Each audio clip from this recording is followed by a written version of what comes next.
ešte funkcia meranie, kde si vlastne viete vytvárať analýzy zo svojich sociálnych médií.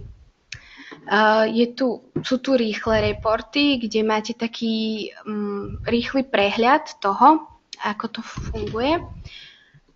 Tu dashboard je vlastne všetky príspevky, ktoré ste odoslali odtiaľto a je jedno na aké sociálne účty, ktorého klienta a tak ďalej. Je tu ako často postujete príspevky cez Altax Social App, ako veľa ľudia na ne klikajú, kedy je najlepší čas na publikovanie, zoznam všetkých príspevkov, ktoré ste poslali cez Altax Social App. Dá sa tu nastaviť aj rozhranie dátumov, teda či chcete tieto údaje sledovať za posledných 7 dní, 15 dní alebo až 90 dní. Ďalej si viete nastaviť takýto rýchly report z určitej Facebook fanpage. Vyberieme si napríklad Altax Social App. A tu vidíte znova taký rýchly report, čo sa tu dialo za posledných 30 dní, čiže ako stúpal počet fanúšikov, ako sa ľudia zapájali, koľko bolo nových lajkov, koľko bolo unlajkov. A to sú vlastne výsledky z platenej reklamy alebo celkovo celej stránky? Z celej fanpage. Čiže zohľadňuje to aj organické, aj platené všetko? Áno, presne. Dá sa nejako vyfiltrovať platené? Nie, tu nie. Tu je iba celkový dosah. Viete si tu pozrieť napríklad aj demografické zloženie vášho publika, čiže na koho sa najviac zacieľovať. Tak ďalej. Super. Potom je tu možnosť vytvárať si vlastné reporty, kde už si vyberáte aj vzhľad toho reportu, prípadne čo všetko chcete sledovať v tom reporte. Dáte si tvorba vyhodnotení, nový report a vyberiete si vzhľad, napríklad tento. Názov dáme test a aký časový úsek chcete sledovať. Dáme napríklad 7 dní posledných.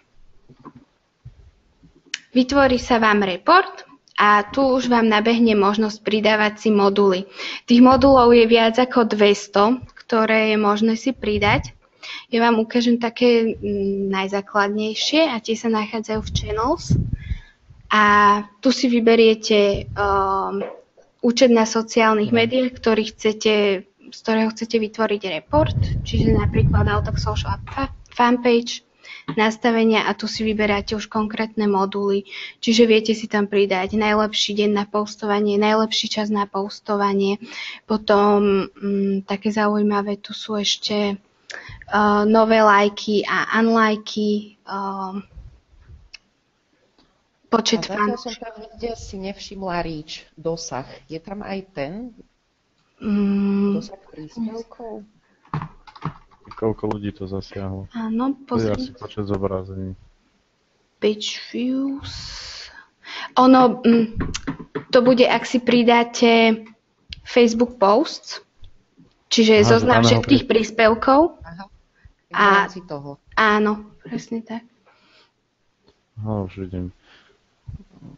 Chcem sa opýtať, tieto reporty sa dajú robiť na všetkých sociálnych sieťach? Áno, Facebook, na všetkých. Aj Instagram. Super, paráda.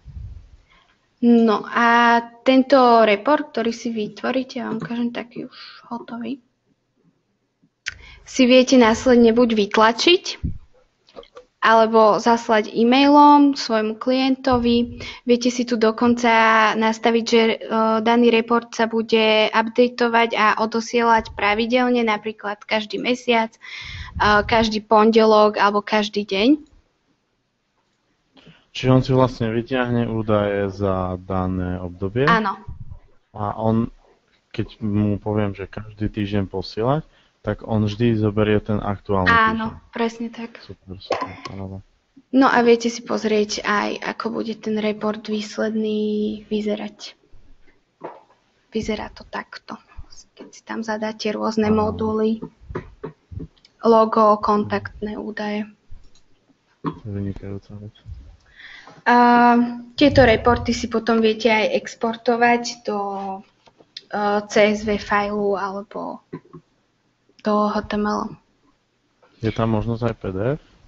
Áno, je tam možnosť aj PDF, to máte tu tvorba vyhodnotení. Keď sa posiela. Áno. Chcem sa opýtať, tento report sa dá predpokladám robiť iba na účtoch, do ktorých máme prístup. Áno. Presne. Dobre.